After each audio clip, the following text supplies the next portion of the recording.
doing? He didn't go like that. Clap. Have we clapped? Oh yeah, sorry, do the clap, somebody. Go, 1, 2, 3, go. Got it. Clap, clap. Hi, Glen Hi, Matlock. Andy. How you doing? Fancy seeing you here. Fancy seeing you here. It's a nice little Where place, are we? isn't it? This is the Union Bar in. This is the Union Bar. In Greek Street, Soho. Oh. Which is La-di-da. yeah, it's very nice of my mate Pete to let us have this room. So I've got a lot to talk about. Okay. Starting with, I wanted to start with Dave Goodman because we've got a right, connection there with him, haven't we? Yeah. Dave, he worked with the Pistols He early. worked with Pistols, then he was our producer and Early manager. But anyway, on the way, as I was looking for a book that I could write notes in, I didn't even know I had this still. This is from 2005 when he Get died. my glasses that I just And it just fluttered down from the top of the bookcase and just landed on my bed like that. I thought, that's very Dave. That's the heavens calling to you. That was his memorial gig at the 100 Club. That was. When was that? 2005, I think. And yeah, he died of a heart attack. He'd moved to Malta, right? Sold his place in Streatham. You remember that place in Streatham, don't you? Yeah, I mean, he had a little studio. That's it. Around. He sold that and he moved to Malta, and right by the sea. He always wanted to move by the sea. It was his dream. Bought this big house that had like 5, 6 floors. So he was running up and down the stairs all the time, which wasn't too good for the old ticker. And one morning he got up, only about 2 months after moving in. He gets up out of his chair and sort of stretches and goes, right, I'm going down for a swim at the sea. And then suddenly he claps his back in his chair. And oh, wow. That was the end of that. That's no good. So, what was his missus? I'm just Kathy. Yeah, Kathy, right. Yeah. So did you, because I know that I think I saw you a couple of times coming in and out of the studio, Dave's studio. Did you use that a lot? Was that? A little bit when I was, I suppose, in the mid-80s. I got some recording gear at home, you know, when it started coming out, and I was always on the phone to Dave. Dave, what happens when this goes wrong, Dave? And then I would go down there and do some bits and pieces. Did you rate? I like Dave, you know. He was a good guy, wasn't he? I say he was a good guy. He ripped me off completely. Well, he could be a bit crafty as well. But on the other end, he, you know, it wasn't down to me. He could have been looked after a bit better with the Pistols thing. But it was a catch-22. He was putting out records, but he shouldn't have done because they had paid him, and they wouldn't pay him because they was putting records out that he shouldn't have done. So. Well, that was a bit naughty, wasn't it? Yeah. He didn't seem to care. He kept showing me letters, cease and desist letters, and yeah, and then some things were all right, and then I played on a couple of things for him that were just backing tracks, and then he put them out trying to pretend it was the Sex Pistols. Yeah, I mean, it was a bit like that, Dave, wasn't he? Yeah, and he had that other bloke in Japan, Caruso, Caruso was the boss of our label. He was right. Anyway, gangster. But yeah, I like Dave. He was very helpful to us with Kim Thraves. Kim, is he still around, Kim? I'm not sure. I'm not. Last time I saw him was years ago, in '85 in Australia. Because what I didn't understand about those two was that when they approached us, so what happened is that we put an advert in Melody Maker because we needed a bass player, and Dave phoned up, not to be a bass player, but he said that he's just started a record label with Johnny Rotten called Rotten Records, which was a lie. Yeah. And would we like to be on it? And of course I said, of course we fucking want to be on it. And so that's how we started being involved with Dave. And then it went on from there, and we found out that was all bollocks. We got invited down to the did you come to the Chelsea gig at the ICA? It's a long while. I know, but I know that John was there and Steve was there. I don't remember you being there, but I thought this is my chance to ask John if he really is starting a label with Dave Goodman called Rotten Records, and he just laughed quite a lot and said, never trust the hippie or something like that. And so the first introduction to Dave sort of was his first character coming out being the kind of bit of a fibber. Bit of a spiv, yeah. But yeah, he was. Did he ever ask to put sitar on anything? Put sitar on anything you were recording? No. He was always wanting to put sitar. He wouldn't dare. But he had one, didn't he? He had one of those CSI sitar guitars. He had a proper sitar as well. He said he found it in a skip outside the BBC studios. But he also had one of those sitar guitars. You know them? No, They were I sort of saw made that. out of Bakelite, and they had strings stretching over the, you know, where the fancy bit is on the guitar. Yeah. The strings actually rubbed against it, and it sort of vibrated, and it did sound a bit like All right. a sitar. He had lots of I had strange one on things. Assembler Motor. I think it's 7 Rooms of Gloom. All right, right. That was kind of quite. I don't know what's the word. It was a la mode at the time. But I like Dave because he could play, and he told me, I kind of believed him, that he played in sort of soul bands in the late 60s and stuff. Yeah, he said he played with the Jackson 5. Well, I don't know if that's true. Actually, there's something I want to ask you that Dave said to do with you guys when you were coming back from a gig up north. He swears this is true, that you were driving back from some gig. I know, this Flying Saucer. Flying Saucer. I don't know, I was in the back of the van snoozing, Right. and then all hell broke loose. And I think Steve Jones was up front, and they swore blind they saw something. So But that's I true. never saw it, so I don't know. Because I always wondered if that was a true story or Dave. Yeah, but it could have been a plane coming in to land at Luton or something, you know. Could have been. Do you not believe in UFOs and that sort of thing? I think if there were more about, we would have seen them. A lot of people Properly. have seen them, though. Yeah, but some people are a bit. Some people are a bit like that, but I've seen couple of strange things that can't be explained. But as you say, they probably, if they can come down, they probably would have. I mean, you never Would they have done the thing? I don't you know. never see little green men in Tesco, do you? I mean, they come all this way, and they're going to run out of milk. You can't have, unless they got super long life milk all the way from Alpha Centauri. What are they Probably going to do? though. Probably do. They probably think Nice bit of strong cheddar they might want. can a special brew. Yeah, at least, well, there they you think. go. Yeah. So what we can ascertain from them coming from Alpha Centauri or Ursa Minor or something like that is if they did bring some beers with them, they don't drink that many because No. they don't need to go in the offie. Although there's been a few crashes, haven't they? Maybe they were like really out of it on Maybe. Martian whiskey or something like that. But you're not a bit. You don't. Do you have any beliefs about anything outside of what is predicted by science? I don't know. The jury's out on that one. I'm not religious. I'm from that school of thought. You know, when you're at school or go to college or something, like they ask you your religion, and they say, "Are you Muslim?" And you say no, and they say, "Are you Catholic?" And you say no, and they say, "Are you Jewish?" You say no. They go, "Well, you must be C of E," so I must be C of E. And I was brought up at school like that, but I don't particularly subscribe to it. But I like going into a church around the world, Right. just because they're kind of quite peaceful Yeah. places. What about your parents? They were kind of quite agnostic. In fact, my dad always used to say that if there weren't any religion, there'd be after problems in the world, which is kind of true. That is kind of true. And the thing is, they can't all be right. No, they can't all be right. That's the, and they all claim to be right. Yeah, So that does make. sort of loud, proud, and wrong. You know, Yeah. I don't know. I'm kind of more religious when you're on a plane at 30,000 feet and it gets a bit bumpy. Yeah, you tend to be Yeah. a little bit more religious then. I remember once on a plane and it started doing some weird shit, and I thought, suddenly they put the wrong light on above me saying put seatbelt, life jackets, reach for life jackets. And I thought, fucking hell, this is it. Oh wow! And I grabbed the sick bag and I started writing a note. And then the air hostess came around and she said, "Oh, actually, there's some mistakes, Frank." I thought, screw that out. Dear Mum, dear Dad, sorry. Oh. Have you had any near-death experiences? No, I think the nearest death experience I ever had, I was in a studio in France, and my lovely old Fender Bassman amp started making a bit of a noise and cutting in and cutting out. So I pulled the plug out of the wall, took the plug out, and then on the other end there was this old-fashioned thing called a Belden switch that plugged into the back of the amplifier. Mm-hmm.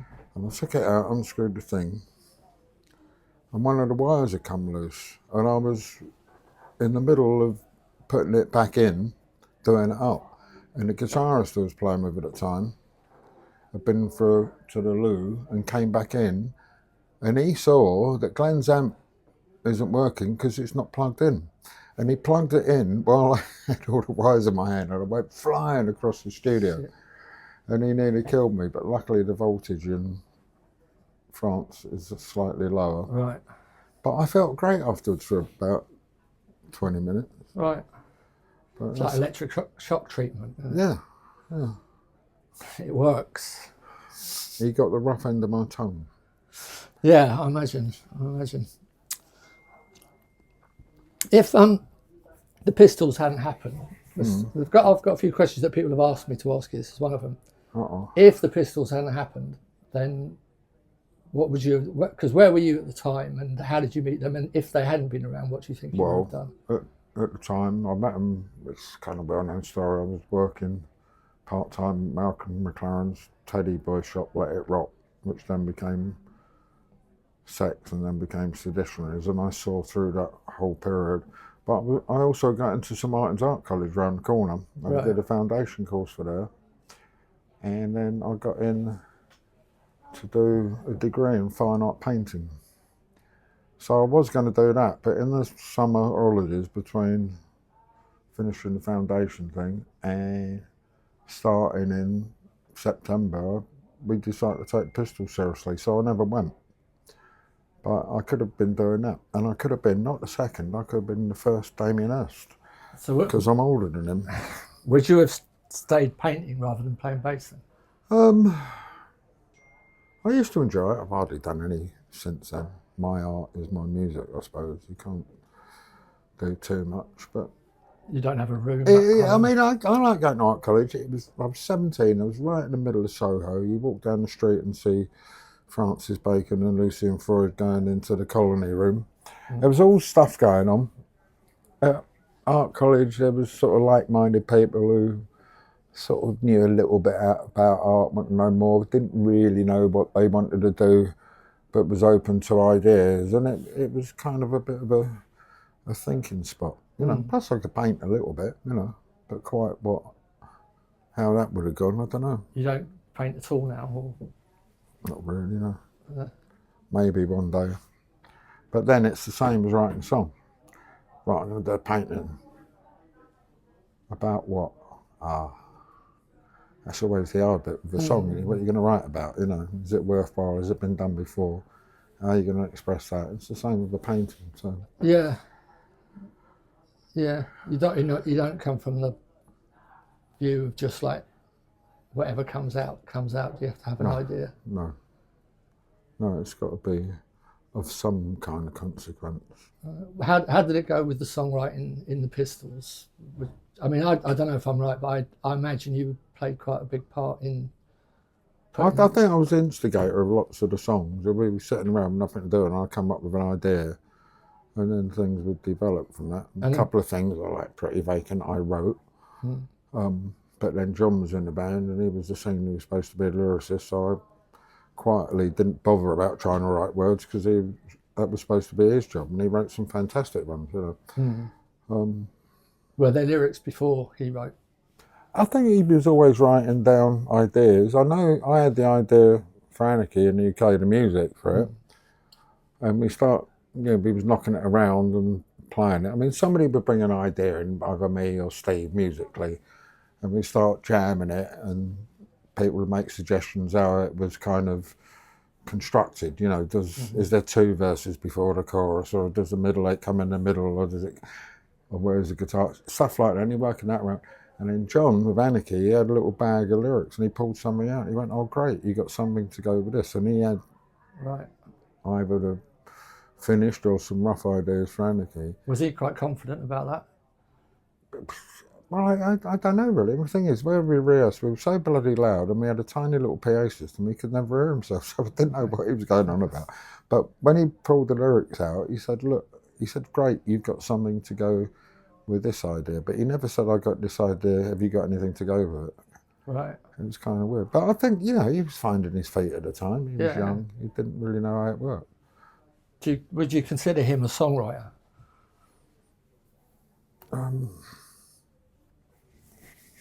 No. No, I don't. I would consider him somebody like,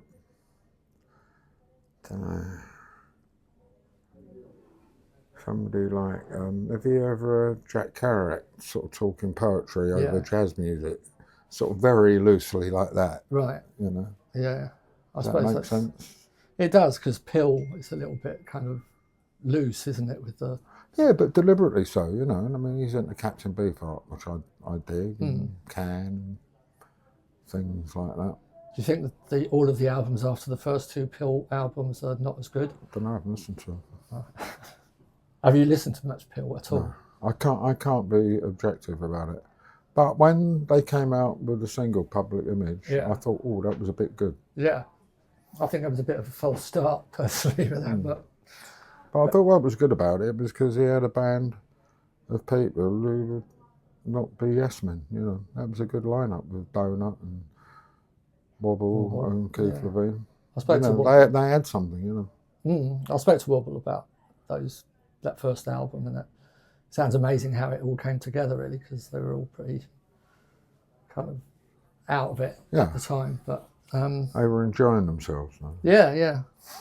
But I was really impressed when Public Image came out. I think everybody didn't expect like such a quick comeback with something actually good. And it's after that, I've tried listening to those Pill albums, but I was just a bit miffed. He called the single the same name as the band, like I'd already done with the Rich Kids. Which? Well, they had a single called Rich Kids, and they called the band that. And then Public Image did the same thing. Right, okay. But I think what it is, you have ideas going around, and I had an idea for a song, but also need it. So what, you know. Did you enjoy the Rich Kids more than the Pistols? Initially it was easier to kind of do, just because of the vibe between everybody. But then that became a bit awkward. In what way? Well, Rusty and Midge sort of kind of discovered electronic music, which is my fault really. When we signed to EMI, and I didn't rush to sign to EMI, but I did sign to EMI. After I was getting a load of shit, I thought I might as well do it. But when I signed to them, I realised that they had a fantastic back catalogue. And I had it written into the contract that everybody would get a complete set of Beatles, as well, goes without saying, but a complete set of Tumbler Motown, which was on EMI. I wanted a complete set of Captain Beefheart, a complete set of Creedence Clearwater, I've already said that. Right, a complete set of all the krautrock bands, and a complete set of Kraftwerk. And everybody got this, and it must have put thousands of pounds on the record deal. Right. But it was all sort of paper money to them. But Midge and Rusty had never heard of that. And Rusty particularly really got into Kraftwerk. And then they kind of went off and did a side project with Steve Strange for Visage, and it kind of broke the band up, really. Right. I thought that was after the Rich Kids, but... Well, it was before the end of the Rich Kids, but it led to its demise. And then Midge wanted a synthesizer in the band. And didn't mind that so much, but then I found out it came out of my publishing money without being asked. And then we did a TV show with it, and I had Big Feather in My Cap.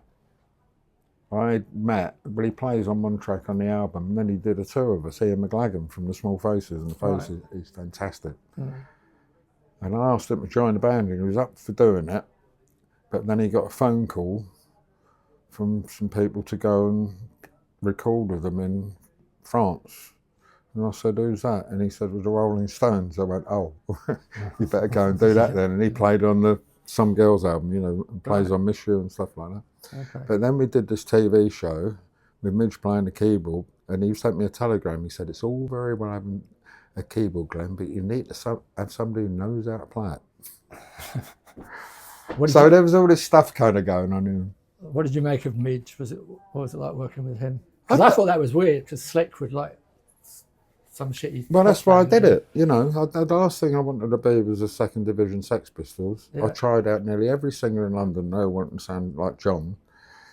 And I wanted something different. And I'd had a tiny little sort of interface with Midge years before the Pistols got going, or just as we was trying to get it going. And then he weren't doing anything. I thought, oh, I do have. He's got a great voice. He's No. He's like a proper singer. You know? In fact, the Slick had a single called "The Kids Are Punk," didn't they? Before the I don't know punk that thing one. happened. Yeah, that was one of their first hits. But anyway, that was it. But I feel I gave him a shot at, in a small way of kind of getting out of Glasgow when it weren't happening for him. Yeah. And then starting. But yeah, Midge is a class act. I'm not that keen on his music, but he's certainly done well out of it. How did you manage to link up with him? That seems like a weird connection. Because early days, when we were still looking for a singer, Malcolm McLaren and Bernard Rhodes went on some kind of fact-finding trip around England and was in Glasgow, and they bumped into him in a record store. And back then, everybody had long hair, but Midge had a quiff, with slick. And they got chatting to him. They got his number. And when they came back to London, I actually called up Midge from the shop and spoke to his mum. All right. And I said, oh, is Midge there, please? And she went, who is it? And I said, you don't know me, but I'm calling up from London. And she shouted upstairs, hey, wait, Jimmy, there's somebody from London on the phone. But that was before Slick took off. Right. I said, we're doing this thing, might you be interested? And he said, well, I'm doing this thing, Slick, and it looks like it's going to take off, so thanks, but no thanks. And it did take off. They had a #1 single. They had great beginnings, but then it Great beginnings, yeah. But they were a bit of a second-rate Bay City Rollers in a way, weren't they? Yeah. But by the time I was getting the Rich Kids together and tried out every singer in London, and it was all, there was people waiting on us and all that. I went in a record store and I was in a rehearsal place, and this bloke had come down and we thought he was the one, and then we finally had a decent PA system. I heard him and I went, nah. And I was a bit frustrated, and it was in Great Newport Street. No, Little Newport Street, where the photographers' gallery is. And I went out into Leicester Square. Like, what am I going to do now? I was in a record store and I was flicking through the records and I found a Slick record. And they'd been and gone by then. And I thought, I wonder what he's doing. So I got my management to track him down. They did, and he came down. How did he take to that? He was probably quite surprised, wasn't he? Yeah, but he won't do nothing, so he came down. Because I remember after the Pistols split, or after you left, and I remember reading something in the paper about you and your mate Jimmy Norton. Oh, that was a load of bollocks. Yeah. So what was that about then? Well, Jimmy Norton was the name I was going to call myself as like a stage name for some reason. I always liked Jimmy and Norton after Norton Motorbikes. Yeah. But events overtook me before I could change my name to Jimmy Norton. And then I needed to keep a little bit of a story going. Right. I thought it might be that. Yeah. So Jimmy Norton didn't actually really, well, he was you. There might be one somewhere. There might be one somewhere, yeah. It's probably a rich. There's always a doppelganger somewhere. I found out online there's a bloke called Glen Matlock in the States, and he sort of wrote on Facebook or something, or he approached me and I looked him up on Facebook and he's this complete right-wing bloke with a chainsaw and the woods. I'm like, no. Actually, there's an Andy Blade as well, who's a male stripper. But, talking of right-wing blokes with chainsaws, do you like the direction Johnny Lydon has gone in? Not really, no, but I don't want to get too involved in it. They seem too to, much. The press seemed to latch on. I saw there was a comment you made without even naming him recently about people like that, and everybody assumes you're talking about Lydon. And then there's discussions on social media about... Yeah. Well, there you go. But I also know when you do press things sometimes, you mention something totally in passing and they blow it all up out of proportion. I reckon John's done that a couple of times. Probably, yeah. They always want the sensationalist. One thing I want to ask about the Pistol, remember the series that came out, and John claimed on Good Morning Britain and all those shows that he wasn't told about it. That's bollocks. He was invited to be part of it, and he wouldn't do it because it was about Steve's book and not his. That's the bottom line. I thought that was. He was invited, and then he tried to put the block on it. And I wasn't involved in it. I was kind of like the casting vote. But John tried to stop it, and Steve and Paul, who were involved in Pistol, they actually sued John. It wasn't the other way around for what's the word? You know, stopping business. Right. What's the word? That's an expression. Not conflict of business, but that. Being a pain. He shouldn't have gone to court. John was silly. I think he was badly advised. I had the casting vote, you know. Right. But John hasn't exactly been. I thought it was important that Steve, whose band it was in the first place, should be out to tell his story. How much he can actually remember correctly is another matter, which I told him about. But I still thought it was important that it should go ahead. Was it already off the rails with him by then? With John and you guys? How do you mean? Like, that's it. Because how long before the last reunion you had with him was back in 2008. 2008. So, but between 2008 and Pistol, how had relations been with him? Last time I saw John was in 2008. We did the gig in Vitoria in the Basque Country in Spain. That was the last time I spoke to him. Right. And it was okay? Not really, no. But we just got on with it, you know.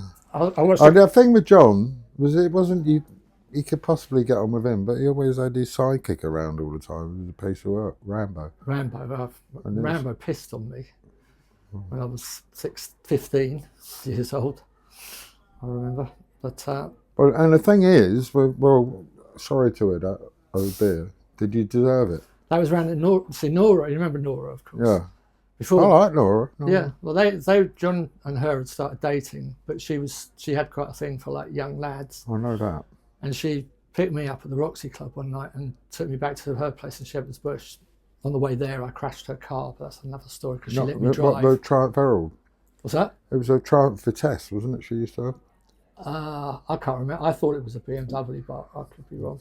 But anyway, she said, she said, I'll give you a lift back to Finchley where I lived. And I said, okay, great, because I'd been left by the band and they'd all gone home. It was about 1 o'clock in the morning. And she goes, and I wasn't sure at first, but she said, but I'll give you a driving lesson if you like, because she knew I wanted to drive. And so there was a car park near Shepherd's Bush and she took me around there and I couldn't drive at all and I crashed into the side of a little bridge. And then she said, well, you have to stay at Shepherd's Bush now, won't you? And so I was duty bound to go and do that. And then showed me some magazines to have a look at. And then I later on crashed out in her bed. And then at about 4 o'clock in the morning, John arrives with Rambo, John Gray and Wobble. And they're pissed out of their heads and I'm up in the bed and they suddenly go mad about that. And they feel like these bottles of fairy liquid with piss. They burst in the room and they're like squirting me with. Oh, where was Nora? Did I get her or not? She was screaming at them to stop. She said she was going to call the police and all that stuff, but they weren't listening until she got really mad, and then suddenly they all like slunk away. And yeah, so that's how that happened. I would say Nora was a bit of a girl. Yeah. I would say she's a bit of a girl as well.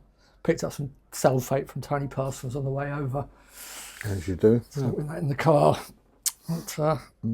But yeah. They stayed together, didn't they? I mean, I was actually surprised they stayed together for that long. And after punk, then, did you get disillusioned with the whole thing? We're not kind of disillusioned. I mean, there's a whole thing as, are we a band? Are you kind of musicians? Are you part of an art movement? Are you a political movement? It's a little bit of everything, really, but I always thought punk was a bit, especially the Pistols, was a bit like the Bible. You know, people read into it what they want to. Mm. But I always wanted to be a songwriter and be a musician and play and stuff. But the Rich Kids were quite a contrast to... But deliberately so, you know. And I'm proud of Rich Kids. We sort of had a bit of success, but I think we was kind of a bridgehead between punk and what came next. You know, people like for what it's worth, Spandau Ballet and Duran Duran, they used to come and see us. You know, they always say we was a big influence. No, the Rich Kids were a cool band. You know, I got to work with Mick Ronson out of it. You know, I think we was the first. You know, when Bowie's albums come out, you know, with Low and Heroes and stuff, and the snare drum had a harmonizer in it. Right. I think we was the first band to do that, other than him, obviously. So we was kind of adventurous and stuff. I think there's some good stuff on the album. But it didn't really kind of last. And then I got a phone call from Iggy Pop, so I went off and played with Iggy Pop. Right. What album was that? Did you play on the album? Well, I got the call to do a tour with him, and they were promoting the New Values album, because the guy who played bass on the album was going to play second guitar on the tour, Jackie Clark. So they were short of a bass player, and John Giddings, who was Rich Kids' agent and their agent, knew that the Rich Kids were floundering a little bit at the time. So he suggested me, and I did that. So I did a European tour with him, tour of England, and then we started making the Soldier album, which I put some songs in on, and then I went and played did a tour of the States with him. In fact, first time I ever went to New York, I was with Iggy Pop, and we played at this place called the Palladium, which was a fantastic old theatre on Canal Street. It was Halloween, and back then nobody really celebrated Halloween over here, unless you was in some kind of tiny village in the middle of the Pennines. You know, there's going to be weird spirits around tonight. You know, like something out of, what's that movie, The Wicker Man? You know, but over there they're all dressed up in Halloween garb. And the Cramps supported us. Then we had like there, and Debbie Avery was backstage dressed as a witch. And I like to remember she gave me a peck on the cheek. First time in New York. That weren't bad. Nah, that's something worth putting in the diary. What was Iggy like to work with? He a bit headstrong, but he was like two people. It's like during the day he was James Osterberg, and he's quite erudite and interesting and well read, and but then he slowly turned into Iggy Pop as a gig was approaching. Yeah.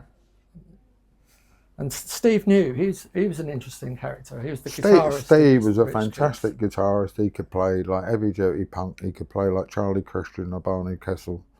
He was in the London Youth Jazz Orchestra. I got him the gig with Iggy to play. He plays on the album, and he was supposed to come to America with us, but he was getting wayward ways, and he got led astray by his girlfriend a little bit, and he didn't do the tour at the last minute. And then we got Brian James. Did you? Brian James did the American tour. All right. But Steve pulling out made me look a bit daft with Iggy.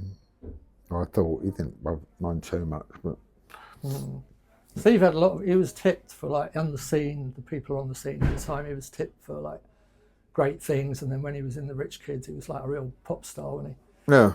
And then he never fulfilled really any of those, you know. No, it didn't kind of quite work out. But if I was doing another project, my go-to bloke on the guitar was Steve. Right. Yeah. I know someone that met up with him much later, like in the early 2000s and onwards, or the mid 2000s, and he was trans. Did you know that? Apparently. I didn't know that. I think he did it for a laugh, actually. Do you? I think he did it for a laugh, and he got stuck. Right. And then he died shortly after. Yeah. I don't know if he ever overcame his drug problems or yeah, not. but Steve had liver cancer. He died of something that was nothing to do with his taking the drugs, and it was a hereditary thing that his sister died of, and he's got a couple of kids that have to be monitored for it. It's a bit sad, really, you know. So I didn't realise you had a couple of kids. Do they play? I know that your son plays. Actually, that's what I wanted to ask you. What's your son's band like? They're really over the top. They're called Wargasm, which I think is fantastic. Yeah, I heard. They're pretty hardcore kind of. They're kind of funny. It's him and a girl. Now you'll probably remember this. Remember Esther and Abby O'Farrell? Yeah. So to me, they're like Esther and Abby O'Farrell meets the Beastie Boys. That's a weird description for a But band. not musically, but kind of look-wise. But yeah, they're good, and he's always working. He does Yeah. other things with other people. They're quite kind of well known. My band, the band that I'm playing with as Eater now, they're a lot younger than me, and they didn't even connect that Orgasm was your son, and they rate them quite highly. Well, what was funny, was it last year? Or the year before, I supported, with my band, Alice Cooper at Hammersmith Odeon, Oh wow! and there was like a catering thing, and I'm sitting having some dinner, and the bass player from Alice Cooper came and sat with me, and we were chatting, and I said, your tour's nearly finished, what you up to next? And he said, well, I've got this other project with my wife, we got a band in the States. He said, and we're really trying to get on the bill with Wargasm. So it's kind of funny, you know. Did you say I might be able to help? But then Sam, my boy, he told me that they'd met Alice Cooper at some festival in the States, and he was hanging out with them backstage a little bit. And I said, what did he have to say to you? And he said, well, he was trying to encourage us to invest in air conditioning. I said, what? I said, well, I buy air conditioning. He said, no, buy stocks in air conditioning. I said, what do you say to him? He said, well, to be honest, Alice, you know, we struggle to pay our electricity bill in the States, in England, let alone. He's always been into straight things, Alice Cooper, and his golf and all that. Well, the other thing I've been playing with Blondie up until Clem passed away. And we was in Australia, and there was a few bands on the bill. It was supposed to be a double deal with Blondie and Alice Cooper, but Alice Cooper was on last. And we come off stage and go to the dressing room, and we did 4 shows, like one in Adelaide, one in Melbourne, one in Sydney, one on the Gold Coast or somewhere like that, outdoor festivals, and they got like porter cabins as dressing rooms. And we come off stage, and the Alice Cooper people would be slowly assembling, you know, waiting for him to come out to then go on stage like 15 minutes later. But there was always like a middle-aged housewife outside, different one every night, with a big giant snake. And I thought, what's going on here? And after a couple of nights, I got chatting to one, and I said, oh, you know, it was a different woman. And I said, oh, was that a lesser spotted thrush warbler sidewinder for a joke? And she kind of went on and on about this joke. But she was from the local, I think it's called Hepatologist Society, like snake. Yeah. And Alice Cooper hires a snake when he goes abroad. Right. Now, I never had that on my rock and roll bingo card, that you can hire a snake. I didn't know you could hire a snake. We live and learn. Yeah, I always thought he had that snake came on tour with him. Yeah, but perhaps you can't. Maybe Australia, they're particularly into that. And he's on stage, you know, he knew what he was doing with the snake, but it's really loud, and I'm thinking, poor snake. I went to see Alice Cooper at Wembley in about 2021, 22, and with the Cult supporting, you know, Billy Duffy, don't you? Yeah. Yeah, Billy Duffy used to be in a band with me after he known quite well. And I just find those big stadium gigs I didn't even stay for Alice. I watched the Cult and then couldn't handle it anymore. But they're just so no atmosphere and kind of. Yeah. Well, there you go. Yeah. But I did watch Alice Cooper. I've only got into him in more recent years. But I mean, he was good. He was great. He was my first. The band were pretty good, although I thought the guitarist was a bit too widdly diddly. But really? I thought it was Glen Buxton. I don't like all that shredding bit. The girl, she's very good at it, but she's not Ronnie Wood. Oh, the current band shredding. Yeah. I see what you mean. The original band were good, and I've met some of the guys in the States. Dennis Dunaway's pretty cool. Dennis Dunaway, Neil Smith. And I went, quite a long while back, for some reason I got dragged along to filming of Don't Forget Your Toothbrush, you know, the Chris Evans thing. And I was right down the front, and it was Alice Cooper on, and they had to play live, and it was amazing. It's like, okay, right, ready, and they started without accounting. It was like, how the fuck did they do that? It was like, wow. They must have had accounting. Don't know where it was, but. So how did the Pistols reunion, that first in '96, I think it was, how did that compare? Did you Did you enjoy that as much as Yeah, or no, I less mean, than you it's- did the other? I think all of us, individually and to a man, all our careers, we've all tried to do different things with different varying degrees of success, but it's always compared against the Pistols, Right. which is a hard act to top, and people always want it. You know, if you do something, oh, it's not like the Pistols, but it's not supposed to be, blah, blah, blah. You know, in the end, people kind of want it so much, you think, we'll give it to them. And then they still moan. But at least we earned a few bob out of it. But it was pretty good. And with Frank Carter, are you finding that to be more fun? A lot more fun, yeah. Yeah, I thought you'd say that. And it's not the same, but it's not supposed to be the same. It's not. Well, it's not. Nobody's trying. He's not trying to pretend to be John. He's not trying to be, is he? No. But it works, doesn't it? You know. Yeah, and it's gone really well. I know. think. I just wish personally that we could come up with a couple more songs. I've got some ideas, but Yeah, that's the problem, though, isn't it? With any band that reforms that was iconic at the time, or even just known at the time, to especially now with this nostalgia boom, I don't think people really want to hear new songs, which is a bit against what you want to do as a musician, because you don't want to be playing the same. yeah, fucking no, set it's and it's, you know, if you're doing a few gigs, it's not too bad. But by the time you get to the 55th gig in Wyoming, it's anyway. There you go. Would you do that? Would you write any new material? I've got some ideas already. You know, Is there any chance of that happening? No. Too? No, Steve's not that keen. really. Yeah. What did you think of the? Did you play on the Gen 6 tour? Or No. was that just Steve? No, what Tony was James played, didn't he? Tony Yeah. James played. What was funny that we did a gig at Crystal Palace with Blondie. I was playing with Blondie. Iggy was headline, Blondie, and then Gen X below them. And I was going to go down really early, but I got a friend, Patty Paladin, who's kind of renowned getting around a bit. It was hard to get her out of the house, and she would only come if I took her, even though I'm playing. Right. And I wanted to go on the train to get to Crystal Palace from where I live is a pain. But anyway, I was taking her, so I thought I'd drive down there, and the quickest way from my house is to drive through the middle of Hyde Park. Get to Hyde Park, gridlock, they shut the park because it's fucking great. It's Pride Week or something. Right. Why do they have to shut the middle of the park? I don't know. Right, there's plenty of the other park they can go and parade around in. And central London was gridlock.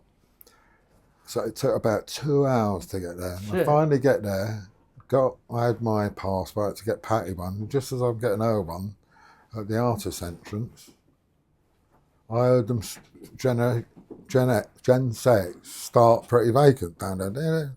So I said, come on, and we rushed and I got up there just as it went, and we don't care, blum, you know, from the side of the stage. And I thought Steve and Billy were looking at me, so I just went like that for a laugh. But they hadn't seen me, but there was some bloke in the front row who I didn't see, was filming it, and he put it up on Facebook the next morning, going, now, Glenn, no need for that. It was funny. What did you think of that? I'm not sure about Billy's voice these days. It seems to have... Written some good songs, good bloke. Yeah. I don't think it. What do you think about... Because a lot of singers from those days don't seem to be able to sing anymore. And I was told that your voice improves after 40 and it kind of keeps maturing. But that doesn't always seem to be the case with... Well, it might keep maturing in a certain way, but then perhaps you change your material to go with that. But to sing the same old stuff, I just don't think Billy was suited to the Pistol stuff, really. No. But Which I think maybe he kind of agreed with a little bit. I went to see Generation X right. with Mark Laff and Liz Westwood. Yeah, Liz, I singing, know, you know, sure. Liz. And at the 100 Club, that was quite That's good. I was going to go, but I had a bereavement that day, and it kind of took the wind out of my sails.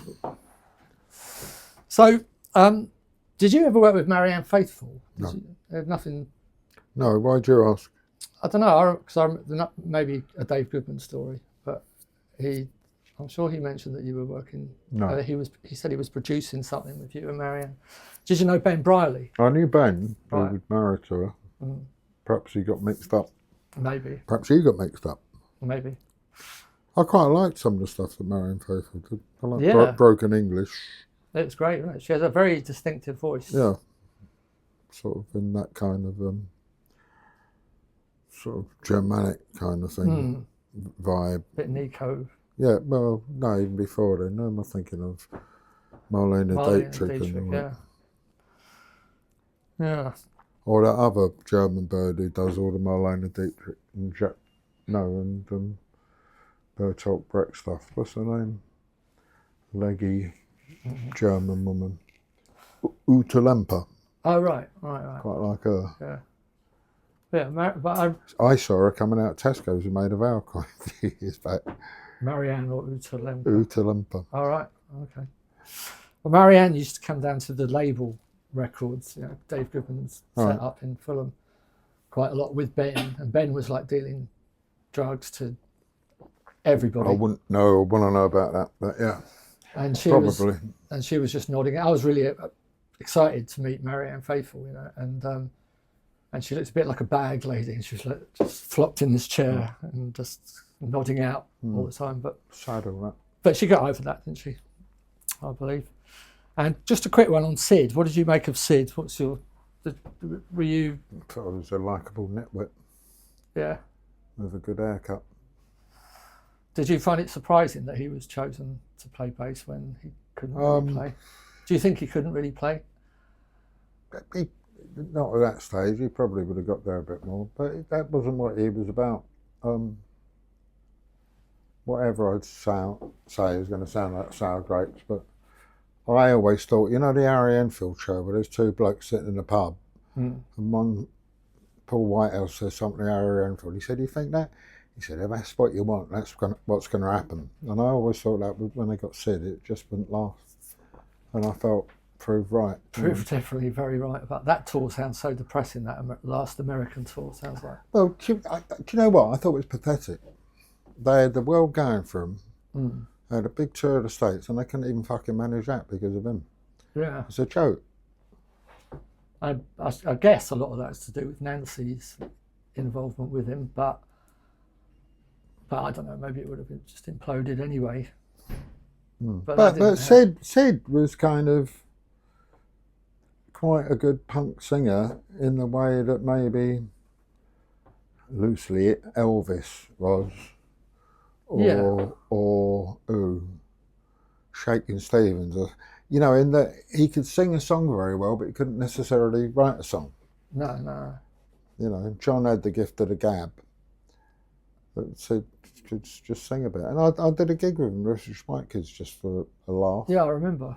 Just to kind of establish some kind of point. You played with him for a bit in New York, didn't you? No, I only did the one gig. He went to New York and he never came back. So you didn't do any gigs in the States with him? No. I'm sure I saw some footage of you. No. The only gig I did with him was at the Electric Ballroom in Camden. Right. Was there any band from the punk period that you liked, especially? Like the Buzzcocks. Buzzcocks. What I liked about punk was it's kind of quite a broad church. And we always said we wanted bands to be more like us, but not sound like us, just have a similar kind of spirit. And I'd like what the Buzzcocks did. They had a totally different vibe, you know, their own thing going. They did their first gig supporting Pistols in Manchester. I remember. And it was fantastic. And when just before the gig, Pete Shelley was on the guitar then, and Al Devoter was the singer. And he got his guitar out, and it was only like half a guitar, the body. Sawn half it off. Well, I said, why did you saw it off? He said, "Oh, I didn't." I said, "Well, what happened?" He said, "Well, it just fell off." it was just like a cheap one from Woolworths. Off. But he got a sound out of it. But at the end of the gig, they finished with Boredom, and it went on, went da da da da da da. It went on and on and on, and their set finished by Al Devoter just pulling his lead out, and then they walked off stage. It was great. It was really good. I thought they were better with Howard fronting the band. It was like the second version of the Buzzcocks was great as well. Yeah, I didn't realise that Pete was such a good songwriter. I went to see them support the Clash, which I think was their first gig without Howard in Holston at the I came to that. Coliseum, I think it was. And when I was a kid, I saw Guns N' Navarone there, right? It was like my local cinema. All right. Anyway, I went to the gig a bit earlier. I went to say hello to mate. He said, Howard's here.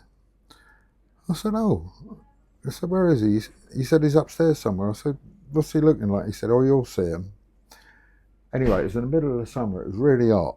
I got up onto the balcony looking, and there's a bloke in the front row of the stalls. He's got a big overcoat and a hat and a scarf wrapped round. I tapped him on the shoulder. I said, how are you doing? And he said, how do you know it's me? I said, because you're the only one in disguise. And he was watching the band without, the first gig without him in it, kind of thing. The first time I met Howard Devoto, Eater's first ever gig was in Manchester. Fucking stupid reason, because we were from North London and didn't have any following. Not a good business move. Not a good business move. But he, to set up the gig, he said, we'll meet in this cafe in Manchester, and my dad lived up there, so I arranged a meeting. And I stupidly said, how will I know you? And it was in a working men's cafe. We'd arranged a meeting where everyone was wearing donkey jackets and caps, and like he's the only one in plastic trousers and a red leather jacket. And he said, I'll wear a carnation and then go in there. And he has actually got a carnation, pretty obviously Howard Devoto without the carnation. And he was a funny chap. He was very. I like the band he did afterwards with Magazine. Yeah, they were great. Light Pours Out of Me. Yeah. John John McGee was great, wasn't he? Yeah, and he was a bass player. Barry Adams. Yeah, it was good. But there was loads of bands, and what I liked about punk was like a lot of bands. They only did short sets, and they all at least had one good idea, and you didn't have to wait too long to find out what it was. I like the Voidoids. I like. I don't know. You can say Talking Heads, but they punk. I don't know. Television, they were good, weren't they? Television. I like the first. I think one of the best bass riffs ever is on Little Johnny Jewel. Boom, boom, boom. Yeah. Boom, boom, boom. But that was the thing at the beginning. Punk rock was very eclectic, wasn't it? There's lots of different styles. It wasn't all just Wire. 1, 2, 3, 4. Wire. Totally. Good case in point. And then I think after the press got hold of it, it then turned into an A to Z of copy this, copy that. Yeah. And so sort of went a bit dead. Did you go to that first Ramones gig at the Roundhouse? Yeah. Yeah, I was at that. That's the first time. Well, that's when they supported the Runaways, wasn't it? Was that right? I don't think they were supported. I remember seeing the Runaways. I saw the Runaways there as well, actually. We got backstage. I ended up trying to chat up Lita Ford's mum, who was over as a chaperone, and she looked like Anne Margaret in her hand. She said, "Don't you want to speak to the girls, Glenn?" And I went. I loved Sherry Curie. I saw the Ramones at Dingwalls. I think that was their first. No, the first was Roundhouse supporting Flaming Groovers. Oh, well, that was it. Yeah, and we knew the Flaming Groovers a little bit by Malcolm. So that's the first time I ever saw Sid, and I didn't even know anything about. I knew about the Pistols. I didn't know about Sid Vicious by then.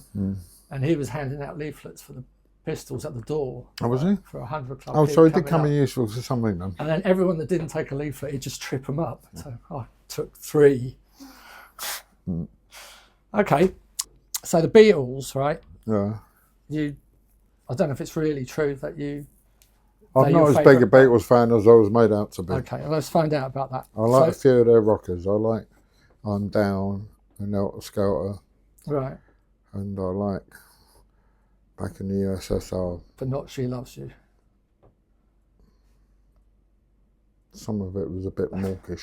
Some of it was. I like the one they wrote for the Stones. I Want to Be Your Man. I want to be your man. Did you feel like the Pistols and the Clash were like the Beatles and the Stones? Not really. No. They weren't really, were they? Which one's supposed to be which? That's a good question, isn't it? I suppose, actually, the Pistols would have to be the Beatles. I think. Yeah. If it had to, forced to say which was which. Dragged me all the way down here. He's coming up with stuff like that. All right, so Beatles or the Kinks? Kinks. Love the Kinks. Kinks. First record I bought was You Really Got Me. Well, saying that, I bought You Really Got Me, and I've still got it. And also the Twist and Shout EP with my own pocket money from Radio Rentals in Olsden. Radio Rentals were great, weren't they? They used to have the top 20 or 30 in those little pegboard compartments. Yeah, yeah. Do you remember renting? People would rent their TVs. From, But we did. yeah. I went in the shop because my mum and dad were paying for the TV, which was always on the blink. Led Zeppelin or Floyd? Led Zeppelin. All right. Although I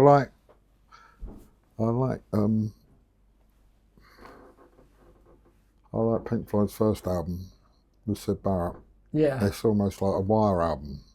It's kind of got a quite punk element. They were very different with Sid Barrett, weren't they? Lucifer Sound. Bum, bum, bum, bum, bum, bum. It's like the height of swinging 60s cool kind of thing, I think. But don't go out and buy the records, but they do play pretty good. Dark Side of the Moon was good, I thought. I quite like that. I don't know, that reminds me of being in the sixth form at school, and somebody wanted to put that on while you're playing pool, and I wanted to put the Faces on. Yeah, I prefer the Faces. But I've met Gilmore, and he's a pretty top bloke. Roger Waters, what do you think of him? I don't know. I think he tries to have his heart in the right place, but I don't know if he's right. Yeah, again, I find it. I mean, I think his heart's in the right place, but I find it a bit boring when rock stars or actors or anyone famous goes political and picks a cause. Well, you've got a little bit of a platform. Yeah. You can't be a shrinking violet too. Just interested, you probably know Mike Thorne, right? Right, who's a mate of mine, and he was a big Floyd fan. But he pointed out that there's a Pink Floyd song, I think it's Astronomy Domini on the first album, and one of the lyrics goes, "Icy waters underground," and he's supposed to be Mike reckons he was having a go at Roger Waters. All right. Who knows? Slade. Love him. Or Chicory Tip. Slade. But, you know, if you're feeling sort of post-modernist, taking a piss when you've had a drink or in a good mood, Son of My Father. You can't beat Son of My Father, can you? Is he the bloke, the singer from that, is he the one who's in AC/DC now? No, that was Geordie. Oh. Geordie. Yeah, no, that guy from Chicory Tip wouldn't have sung in AC/DC, would he? Clash or the Pistols? Pistols, cool. Of course. Clash or the Damned? Damned for me, I think. But I like the Clash. I like some of them. I think they kind of got good. I really like Rock the Casbah, and Should I Stay and Should I Go, and London Calling. Yeah, I think they're clever musically. Blondie or the Ramones? Well, I've got to say Blondie, really. But they're different, you know, you can't... Yeah, I know. This is Blondie or Sham 69? Pardon? Blondie or Sham 69? I like a bit of music with my music. Yeah. What do you think of like bands like Sham and UK subs, the bands that came after? Don't really think of them. Yeah. Bowie. Nice blokes, yeah. Nice blokes. I like Jimmy. Yeah. Bowie or Bolan? Oh, that's a hard one. But Bowie was the governor, really. He's got to be, really, isn't he? Although it's a difficult one because Bolan is also... Are you asking me all these questions with bands' names that start with the same letter? Yeah. It's well spotted. So it is about something. Yeah. Gary Glitter or Jonathan King? Oh, man. They're both wrong. If you had to pick one? I wouldn't pick one. You would? Not even in private, would you pick one? Certainly not in private. All right, Screwdriver, you know Screwdriver. I've heard of them, yeah. They're kind of like neo-Nazi skinhead band from after punk. Or the Lost Prophets. What, the American band? The Lost Prophets are the band that the singer went to jail. No. They're in Jonathan King and... Yeah, they are in that territory. I just thought I'd bamboozle you with those questions. I'm thinking of the Last Prophets. No. The Lost Prophets are a Welsh band who were doing very well. It's come back to me, yeah. You remember the Lost Prophets? Yeah, unfortunately.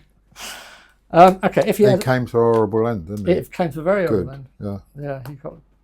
Last year, I think he got topped in prison. But it wasn't because he was pedos, that it was because of a drugs debt. Oh, I thought he got stabbed. He did, but because of a drugs debt. Oh. Not because the guy was being a hero or anything like that. How do you know that? Because I think you know a bit too much about him than is good for you. I read about it. That's all. I just read about it. Magic power. If you had one of these magic powers, which would you choose? Flying, like just the ability to just like take off and fly.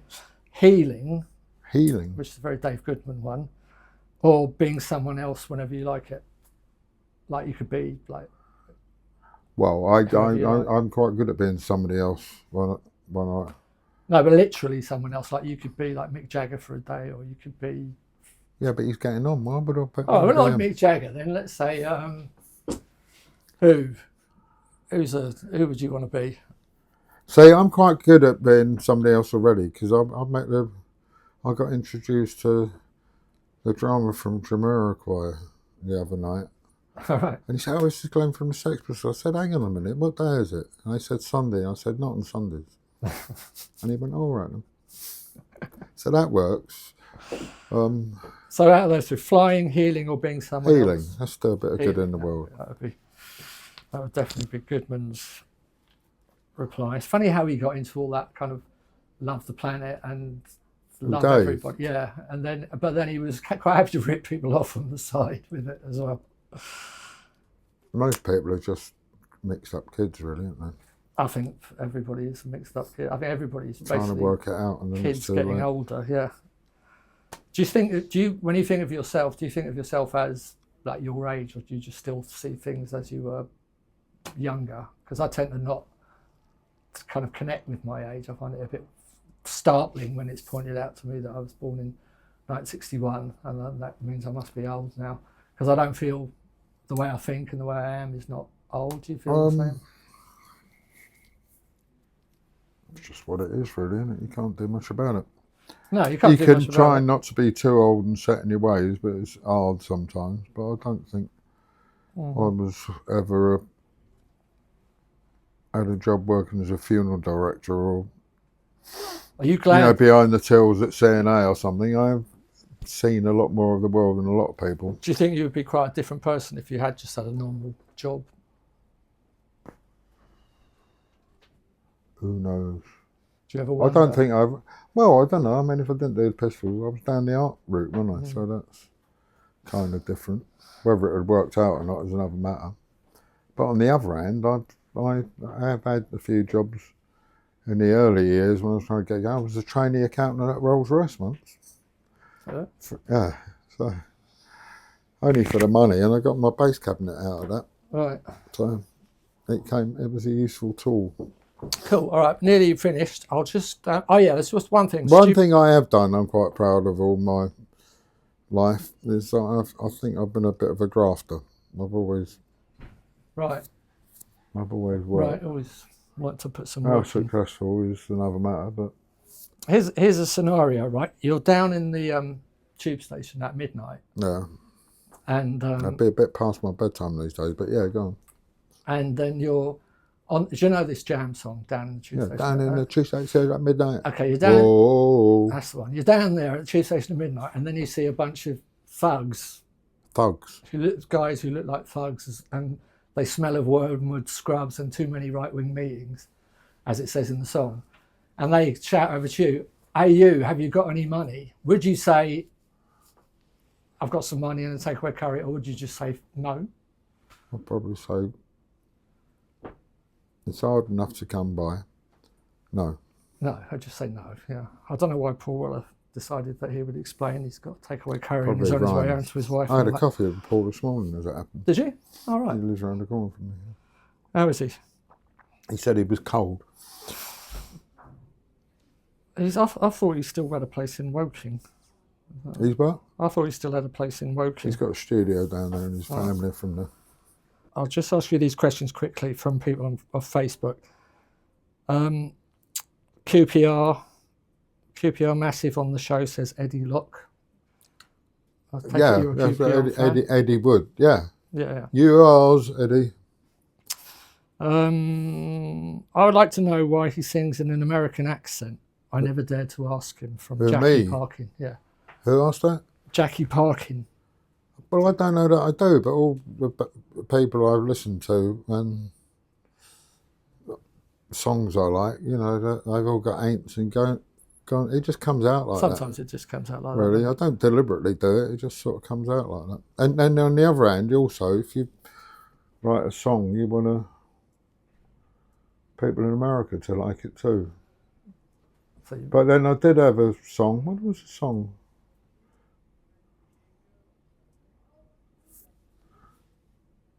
Consequences Coming that I put out, and it's got quite a good line in it about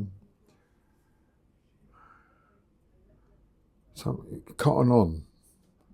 You know, if you can cotton on. And when I was doing interviews in the States, they had no idea what cotton on meant. They don't say this. it's funny how euphemisms from Britain Yeah. don't travel very well. Yeah, but I would have thought cotton on would have been a good one because they sort of had the cotton fields, didn't they? The thing with Americans, we have to learn all their stuff. And they never bother to learn Yeah, our stuff. that's it. That's quite good sometimes because you can insult them. They don't even know what you call them a wanker. They don't understand what you're talking about. Okay, They call them a merchant. Fahim Qureshi asks, who are your all-time favourite bass players? Well, there's a few. Entwistle, James Jameson. I like Holger Zuki. I don't know how you pronounce his name from Cam. I like Ronnie Lane. It's all people I kind of grew up listening to, really. I like Klaus Voormann. I think he's great. Do you know Klaus Voormann? Yeah. What was he? I don't know, he's German. But what band was that? Neu, was it? Well, he played in Plastic Ono Band. I don't know where he came from. He plays on Power to the People and Right. you know that first Plastic Ono Band with I Found Out. It's just him, Lennon, and Ringo. And it's great. But then he also plays bass on You're So Vain. Oh, right, that's a great bass line. That is. Boom, boom, boom, boom. I've tried playing that. It's very difficult. Triplets. Boom, boom, boom, Yeah, it's great. boom, boom. Love that. Would you have unliked the Beatles to remain in the Pistols? Well, that's a spurious question because I didn't like them as much as I was made out anyway. Yeah. Made out to anyway. I don't think that was really. And then when we reformed, dig this, when we reformed in 96, I went to see Steve and I said, what have you been up to? And he played me some stuff and he'd done a version of I Want to Hold Your Hand. All right, just that's a bit rich coming from you. Couple more. Kevin Butler says, does Glenn ever listen to Nevermind the Bollocks? No. What does he think of Steve's bass parts? Would he have played them differently? Yeah, I would have played them differently. I think Mick Jones, I was in the studio with Mick Jones doing something and I played rhythm guitar and he said he played guitar like a bass player and I think Steve plays bass like a guitarist. Right. And I think, I mean, he does it well, but it's just too black and white. And I think what I did in the band was, Better, wasn't it? you know, like with the Who, it's Entwistle who gives it the colour. We all know it was better. What about John? I mean, your playing was better. John Dawson asks, John Dawson asks, ask Glenn if there was any truth back in the day to the rumour that he and Paul Simonon were going to switch Pistols to Clash and vice versa. Well, Sounds unlikely, but when I left the band, I went to meet Paul and not to meet Paul. I went to meet Mick Jones and Strummer at the 100 Club, and they were sort of like, "What are you doing now then?" And I just said, "You got Paul." So that was about as far as it went. why would they ask that? So they having Don't trouble? know. Well, we all knew each other, you know. Yeah. Don't know. I think Paul probably would have been. Paul would have been a better bet than Sid. Yeah. Paul's good. Do you miss Joe? Joe was quite a good. Well, I like Joe. I didn't live in his pocket. Did you ever see the 101ers? Yeah, Yeah, I went to see them. They supported Big Couple Rock of Deluxe once. And yeah. They were one of the few bands out of the whole pub rock thing that, like, Phil Good's, Kilimanjaro's 101ers, yeah, they were right. Stranglers maybe, he came through on that.